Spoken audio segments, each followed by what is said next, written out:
happens when eHarmony meets Sports Illustrated? Andy Roddick found out firsthand a couple of years ago when he was flipping through the pages of the SI swimsuit edition, noticed our next guest, and had his agent set up a meeting between the two. After 2 years of happy dating, Andy Roddick and Brooklyn Decker were married in a private ceremony in April. And SI swimsuit model Brooklyn Decker joins us now on ESPN First Take. Brooklyn, thanks for joining us.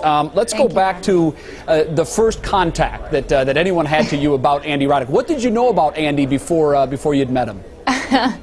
I mean, I had obviously heard about him as an athlete. I'm a sports fan, but I never followed tennis, so not too much. So what was your first thought when you heard that he was interested in meeting you? I thought it was a little bizarre that I got the call, but to his credit, he says it's not stalking unless the other person doesn't like it. So after 5 months, I called him back, and the rest is history. Now, does this happen to a Sports Illustrated swimsuit model on a regular basis, where you might hear from actors or celebrities who want to meet you? It does. Sadly enough, it does. It happens to a lot of girls. It's part of the business in a very weird, bizarre way. But yeah, it's quite common. And what was it about Andy that made you say, yeah, I'll take this meeting?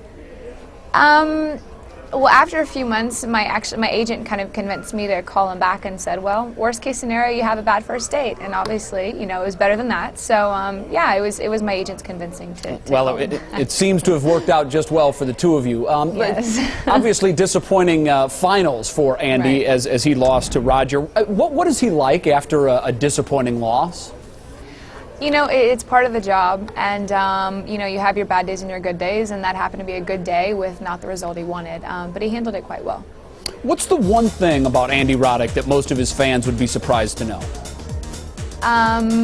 Well, I think for the first time people are actually seeing who he is as a player and as an athlete, and you know, someone that works really, really, really hard, and you know, he's just a decent, good guy. You got to give us something better than that, something more personal. Does he cry at sad Nope. movies? Nothing good like this? No, he's not a crier. Okay, enough about Andy. Let's move on to you. Tell us about your name, Brooklyn. Unique. How did it happen? It's a very bad story. Basically, my mom's best friend had a horse named Brooke, and she loved the name. So my dad jokingly suggested Brooklyn, and my mom fell in love with it. So clearly my dad's not very funny, but my mom thinks it's great. So I got Brooklyn. And grew up in North Carolina. It's interesting because the Brooklyn Cyclones, they're a minor league baseball team, of course, here in the Northeast. And they just ran a promotion for pregnant women who agreed to name their daughters Brooklyn. I saw that. They got 2 free tickets to a game. It was Brooklyn or Cyclones, right? That's exactly right. So now no, but I thought it was lifetime tickets.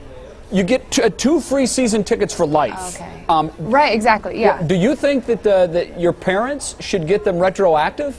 I think so. I think my parents should get those tickets. Now, it's actually funny because Brooklyn's becoming a little bit more common. Apparently, last year it was the number 47th most popular name for babies for girls, I guess, in 2008. So it's becoming increasingly popular. So they might want to rethink that promotion. Yeah, you might have something to do with that, just a little bit.